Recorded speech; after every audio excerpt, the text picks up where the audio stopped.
લોકમત ન્યૂઝમાં આપનું સ્વાગત છે। જિલ્લા પંચાયતમાં ઉપપ્રમુખ તરીકે કમલેશભાઈ પટેલ બકાભાઈને વિજેતા જાહેર કરાયા છે। શુભચિંતકો અધિકારીઓ ધારાસભ્યો દ્વારા આ પ્રસંગે તેઓને પુષ્પગુચ્છ આપી તેમને અભિનંદન શુભેચ્છાઓ પાઠવી હતી। આજરોજ વડોદરા જિલ્લા પંચાયતની પ્રથમ સામાન્ય સભા મળી હતી। એજન્ડામાં પ્રમુખ ઉપપ્રમુખની ચૂંટણીનું કામ લેવાયું હતું। પ્રમુખ ઉપપ્રમુખ માટે એક ઉમેદવારે જ ફોર્મ ભર્યું હતું।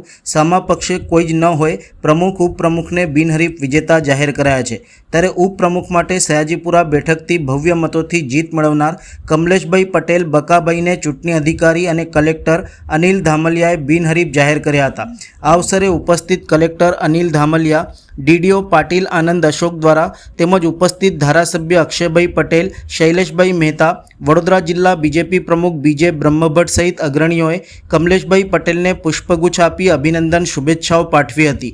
આ અવસરે કમલેશભાઈ પટેલે જણાવ્યું હતું કે ઉપપ્રમુખ તરીકે મારી વરણી થઈ છે। આજે પ્રમુખ ઉપપ્રમુખની જ કામગીરી હતી, એક જ એજન્ડા હતો, તે પૂર્ણ થયો છે। હવે અમે અમારી કામગીરી ચાલુ કરીશું। જિલ્લાની પ્રજા અમારા મતદારો છે, જેમણે અમને મત આપ્યા છે, તેમનો આભાર વ્યક્ત કરું છું અને એમના જે પણ કંઈ કામ હશે, જવાબદારી અમને સોંપી છે એ વિકાસના કામો પૂર્ણ કરીશું।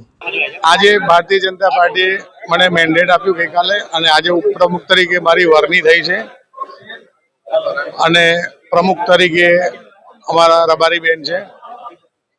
આજે ખાલી પ્રમુખ ઉપપ્રમુખનું આજે કામગીરી હતી અને એજન્ડા એક જ હતો જે પૂર્ણ થયો છે અને હવે કાલથી અમે અમારી કામગીરી ચાલુ કરશું।